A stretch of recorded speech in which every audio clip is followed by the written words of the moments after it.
नमस्कार, मी पंजाब डक. आज आहे 27 जुलै 2026. आजपासून महाराष्ट्रात काय परिस्थिती राहणार आहे हे आजच्या अंदाजामध्ये देणार आहे.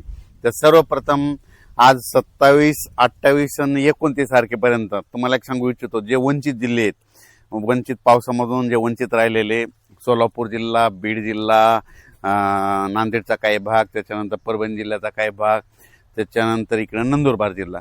तर ह्या जिल्ह्यातल्या म्हणजे 5 जिल्ह्याला सांगू इच्छितो की परभणी जिल्हा, नांदेड जिल्हा, धाराशिव, सोलापूर आज म्हणजे दुपारनंतर म्हणजे दुपारपर्यंत ऊन पडेल, पण दुपारच्या नंतर 3-3:30च्या नंतर मग काय होणार आहे, काळकुट्ट आभाळ येईल आणि मग ह्या 5-6 जिल्ह्यामध्ये जवळपास 27, 28 आणि 29 तारखेपर्यंत अर्ध्या घंट्याचा 1 तासाचा जोराचा पाऊस पडणार आहे म्हणून हा अंदाज लक्षात घ्यायचा.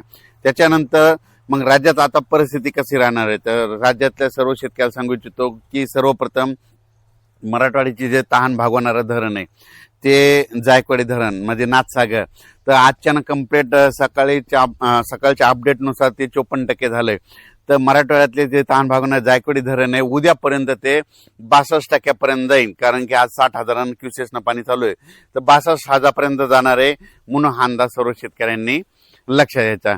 त्याच्यानंतर परत एक तुम्हाला शेतकऱ्यासाठी आनंदाची बातमी, कारण की बंगालच्या खाडीमध्ये एक कमी दाबाचा पट्टा तयार होत असल्यामुळं 29 तारखेला ते काय होणार आहे की इकडं नागपूरकडे येणार आहे. 29, 30, 31 आणि 1 तारखेच्या दरम्यान मग नागपूर, चंद्रपूर, वर्धा, भंडारा, गोंदिया, यवतमाळ, अमरावती, वाशिम, हिंगोली, अकोला, बुलढाणा, शेगाव, खामगाव, मेकर, जळगाव जामोद, जळगाव नांदुरबार, जळगाव, धुळे, नंदुरबार आणि त्याच्यानंतर त्र्यंबकेश्वरकडे आणि इकडे गुजरातकडे जाणार आहे. म्हणजे 30, 31 आणि 1 तारखेच्या दरम्यान ह्या पट्ट्यामध्ये जवळपास 10, 15, 16 जिल्ह्यामध्ये मात्र मुसळधार पाऊस पडणार आहे म्हणून हा अंदाज लक्षात घ्यायचा. परत सांगतो मुसळधार पाऊस कसा पडणार आहे. नाशिक जिल्हा, नंदुरबार जिल्हा, धुळे जिल्हा, जळगाव जिल्हा, संभाजीनगरचा उत्तरेकडील भाग संभाजीनगर, त्याच्यानंतर जालना जिल्ह्याचा राजूर गणपतीच्या तिकडून जळगावपर्यंत म्हणजे जळगाव जिल्हा, जळगावपर्यंत, त्याच्यानंतर इकडं बुलढाणा जिल्हा पूर्ण, अकोला जिल्हा पूर्ण, अमरावती जिल्हा पूर्ण, त्याच्यानंतर इकडं नंदुरबार, आपलं नागपूर, भंडारा, गोंदिया, चंद्रपूर, यवतमाळ आणि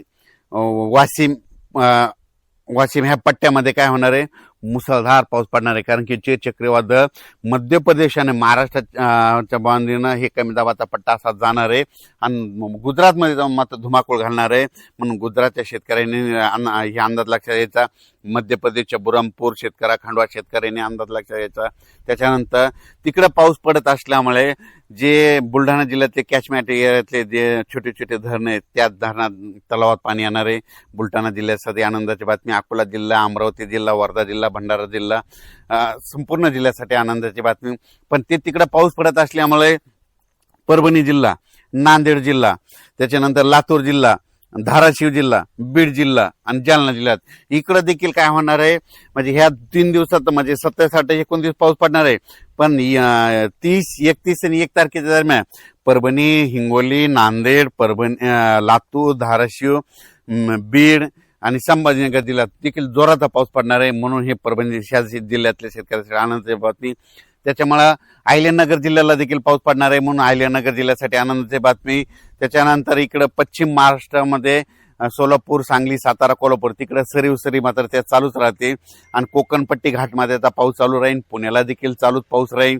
त्याच्यानंतर मुंबई इगतपुरीकडे देखील चांगला पाऊस पडणार आहे. संगमनेर, अकोले पडणार आहे. उजर गणपती तिकडे देखील पाऊस पडणार आहे म्हणून हा अंदाज लक्षात घ्यायचा.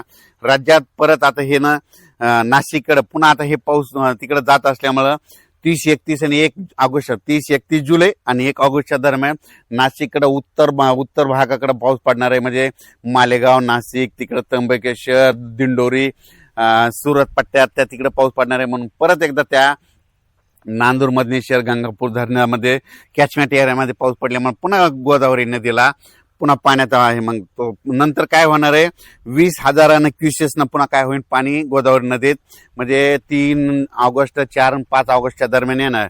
20,000 क्युसेसनं जर पाणी आलं तर ते जवळपास 6 TMC वाढणार. मग 6 TMC तर आता उद्यापर्यंत हे नाथसागर 62 TMC होणार आहे. 62 आणि 68 मध्ये माझा ते अंदाज आहे 5 ऑगस्ट पर्यंत हे नाथसागर 70% जाईल अशी म्हणजे माझी अपेक्षा आहे. आणि हो, कारण की ह्या नाथसागराव परभणी जिल्हा, बीड जिल्हा, नांदेड जिल्हा, हिंगोली जिल्हा हे ताण भागवणारं धरण आहे. संभाजीनगराचा पाणी पुरवठा करणारं धरण आहे. संपूर्ण MIDCचा देखील याच्यावर चालतंय. म्हणून 70% ह्या जवळ 5 ऑगस्ट पर्यंत येईल, म्हणून सर्व शेतकऱ्यासाठी आनंदाची बातमी. त्यानंतर सगळ्यात महत्वाचं इकडं मोहोळ तालुका आहे, तिकडे आमचे मित्र आहेत सोलापूर जिल्ह्यातले. तर त्यांचा फोन आला की आमच्या मोहोळ तालुक्यामध्ये बऱ्याच गावामध्ये पाऊस नाही, मसले चौधरी त्या बरेच भाग असे वंचित आहेत. त्या शेतकऱ्याला सांगू इच्छितो की आज दुपारच्या नंतर मोहोळ तालुका, पंढरपूर, तिकडं सोलापूर जिल्ह्यामध्ये, इकडं मंद्रुप त्या परिसरामध्ये चांगला पाऊस पडणार आहे. म्हणजे 27, 28, 29 पडणार आहे आणि 30, 31 आणि 1 ऑगस्टचा ते देखील पडणार आहे. म्हणून तुमच्यासाठी आनंदाची बातमी. धाराशिव जिल्हा, इकडे कडा, आष्टी, बीड तिकडं देखील चांगला पाऊस पडणार आहे. इकडे बालमटाकडे त्या परिसरात देखील चांगला पाऊस पडणार आहे. त्याच्यानंतर आतापर्यंत तुम्हाला सांगतो जे वंचित छोटे छोटे तळे आहेत तर ते देखील ह्या पावसामध्ये बऱ्याच म्हणजे आता स्पीड जोरात राहणार आहे. त्याच्यामुळे ह्या पावसात देखील ते तळे भरणार आहे. आणि जालना जिल्ह्यातले जे भोकरदन, सिल्लोड, निल्लोड, त्याच्यानंतर जाफराबाद, राजूर, सिंदखेड राजा, धाड ह्या परिसरातल्या शेतकऱ्याचे फोन आले. इकडं सोयगाव, तिकडं मिरचीचं क्षेत्र आहे. मिरचीच्या क्षेत्रामध्ये त्यांनी काय केलं, उन्हाळ्यातलं विहिरीतलं पाणी संपूर्ण उपसा केलेला आहे. आता विहिरीला पाणी नाही. त्यांच्यासाठी सगळ्यात आनंदाची बातमी, तुमच्या इकडं आता हे उद्याचा पाऊस म्हणजे आज उद्या 27, 28 तर पडणारच आहे 29 पर्यंत, पण 30, 31 जुलै आणि 1 ऑगस्टच्या दरम्यान तुमच्या ह्या जालना जिल्ह्याच्या त्या परिसरामध्ये चांगला पाऊस पडणार आहे. छोटे छोटे ओढे नाल्याला देखील पाणी येणार आहे. म्हणून हा अंदाज त्यांनी लक्षात घ्यायचा. तुमच्या इरीला देखील पाणी येणार आहे. पण तुम्हाला सांगतो काही चिंता करू नका, कारण की ऑगस्टमध्ये 15 ऑगस्ट ते 30 ऑगस्टच्या दरम्यान परत एक असं मोठं चक्रीवादळ येणार आहे आणि ते मात्र इकडून तेलंगणातून इकडे उत्तर महाराष्ट्राकडे जाईल. त्यावेळेस मात्र सगळ्या महाराष्ट्रात चांगला पाऊस पडणार आहे आणि सप्टेंबर ऑक्टोबर मध्ये मात्र परतीचा पाऊस धुमाकूळ घालणार आहे. म्हणजे जवळपास सगळे तळ्याला पाणी येणार आहे. आणि उजनी धरण एक सांगू इच्छितो, आजच्यानं जवळपास 85% पुढे गेलेले, ते देखील 100% भरणार आहे. म्हणून उजनीच्या लाभ शेतकऱ्यासाठी आनंदाची बातमी, म्हणून हे देखील लक्षात घ्यायचं. ऑगस्ट, सप्टेंबर, ऑक्टोबरच्या दरम्यान काय होणार आहे, परत एका पाठोपाठ एक लो प्रेशर तयार होणार आहे. ते लो प्रेशर तयार झाल्याच्या नंतर काय होणार आहे, मग जवळपास सगळ्या महाराष्ट्रातले जे छोटे छोटे तळे पाणी साठ्याचे त्याच्यात पाणी येणार आहे. म्हणून काही चिंता करू नये. सप्टेंबर, ऑक्टोबर परतीचा पाऊस चांगला पडणार आहे. आणि नोव्हेंबरमध्ये 1, 2, 3 नोव्हेंबरला एकदा पाऊस येईल आणि 13 नोव्हेंबरला थंडी येणार आहे. म्हणून अंदाज लक्षायचा.